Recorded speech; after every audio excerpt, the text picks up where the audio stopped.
Öncelikle First of all, I would like to greet you all. Yes, these are the final hours of the day, so I'm sure you are getting tired because sometimes it is difficult to listen to talks towards the end of the day, but maybe you will be interested in what I have to say. I will not speak for very long. I will talk about the Credit Guarantee Fund and how this has changed and impacted the industry. As you know, around the world, the credit guarantee systems ensure easier access to capital, and they are used as a tool. And and we know that in some countries these have not been very successful, especially in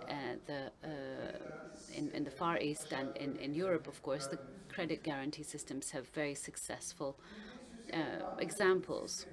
As we know, in the credit supply in the banking industry, there is asymmetrical information, and this makes it difficult for some parts of the society to access capital. And of course, on the top of this list is the SMEs. The access to credit for SMEs are quite limited, and the financial data of these companies are usually not available. And instead of extending credits, and because the risk premium also goes up, instead of extending loans to SMEs, institutions usually prefer to lend to larger scale enterprises. This is why SMEs around the world have a problem with accessing loans. Either that, or they have to pay high prices, a high cost. And let me briefly talk about the Japan and Korean example. I think the examples of Korea and Japan are some of the most successful ones in the credit guarantee systems. In Japan, there are 3.8 million SMEs, and they can access 40% of the loans. You may ask why the SMEs have a share of 40% in the loan supply. Why? Because there's a credit guarantee system, a very a sound system in place, and this makes it easier for SMEs to access loans.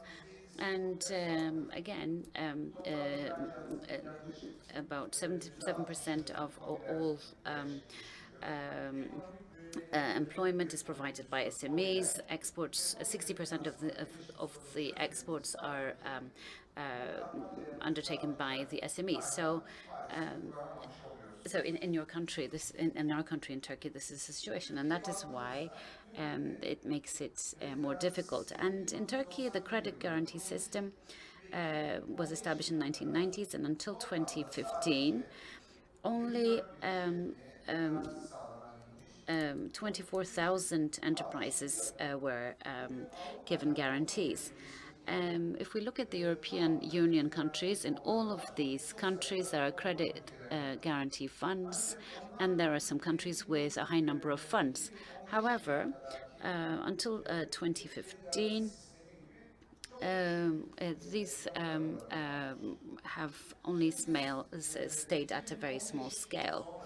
And following 2015, we introduced some changes in the credit guarantee fund system of Turkey. What we did was SMEs in Turkey comprise about 99% of enterprises. There are about 1.5 million SMEs in Turkey, and their share in total credits is only 25%. They have 65% of the employment, 35% of exports. Uh, but in spite of this large contribution to the economy, they only had a very limited share of the loans. And so we wanted to develop a system which would work in line with the banking system, and that which would be part of the rating system. And in that sense, the system would consolidate the rating system of the bank. In 2017, we launched the new credit guarantee system, and and um, we started to extend about 12% of the credits through this guarantee scheme. And in this period, in dollar terms, $65 billion worth of credit has been extended, mainly to SMEs and also to other institutions, to other enterprises. So what was the difference? What we did was the following. The biggest problem the banking industry had about the SMEs was that they were unable to obtain data from them, and unable to assess their standing. And this was making it difficult for SMEs to access loans. But thanks to the credit guarantee system, we said this to the banks. We said, if you extend loans to SMEs, we will bring 80% of this under guarantee. So we would cover 80% of the loans that you extend to the SMEs, and this would lead to a sharing of the risk. So the banking system was to take the burden of some of the risk. The rest of the risk was to be carried by the credit guarantee fund system. And even if all of the loans went down, we said to them that you could have an MPA of 7%, and that was for the whole of the portfolio. And so thanks to this system, again, we were able to make a drastic change in the supply of loans that was available to SMEs. So I think this was a very good model, because at the heart of the system we had the banking system, and we had the credit fund which was supporting the banks. And but it was important that the banks also undertook some of the risk, and the banking system thereby overtook some of the risk, and the rest of the risk was carried by the fund. And on the other hand, we didn't really, we tried to do this without disrupting the dynamics of the banking industry. We wanted to make sure that it was under the discretion of the banks to extend loans or not. But thanks to this risk-sharing mechanism, the banks saw that their risks were going down, and they were able to extend these credits. So it was also helping their balance sheets, and their risk premiums went down, their profits increased, their ratios improved, and and commercial payments became easier, and they had more capability to respond to their commitments. So in turn, this transformed the industry. And in 2017, the GDP of the country grew by 7.4%, and around 2.9% of this happened thanks to the increase in the credit supply, which then translated into growth. Of course, we are discussing around the world whether credit guarantee funds are the right model. Yes, they are, because they especially help SMEs, women entrepreneurs, young entrepreneurs, for startups, and we can have a positive discrimination for these categories of enterprises, and it really facilitates access to loans, and companies can fulfill their commitments, and they can access lower cost loans, because instead of borrowing at a very high cost, thanks to this mechanism, enterprises are able to use loans at lower costs, and the public authority can collect taxes and the premiums more easily.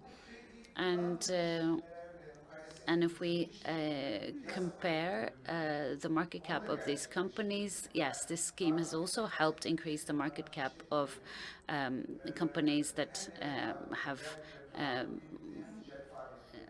benefited from the system. And they, together with their market share, these companies were also able to increase their exports. So all of the stakeholders of the model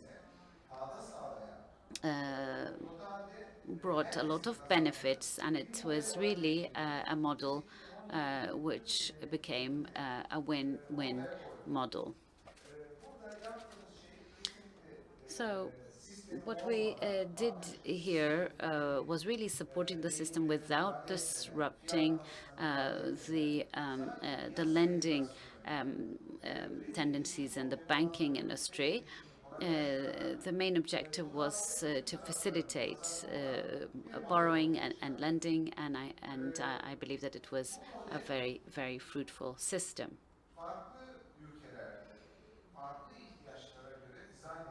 This model can be adapted to countries based on different conditions.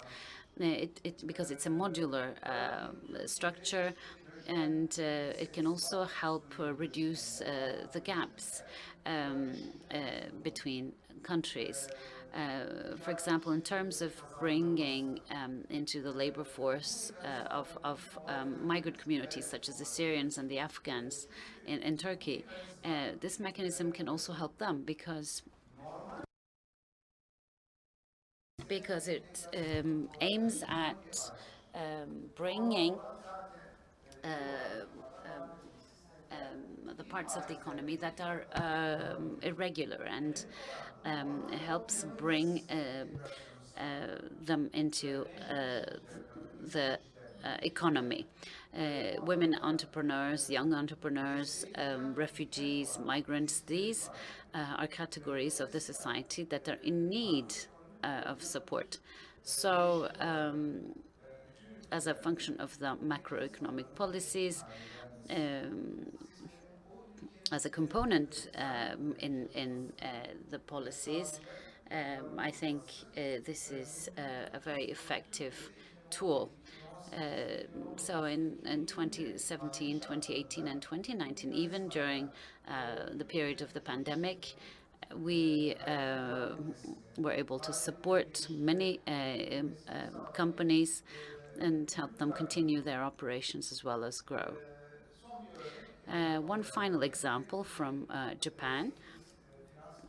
in 2008, during the financial crisis, Japan really contracted as an economy for 2 consecutive years. The credit guarantee fund system was a very active system, and in from 2012 to 13, um, they supported a credit supply at the level of $450 billion in order to support its growth. Yes, so what I wanted to present to you in summary was that this is indeed a great opportunity to redesign the mechanisms of lending. So I thank you very much for your attention, and I wish you a very good evening.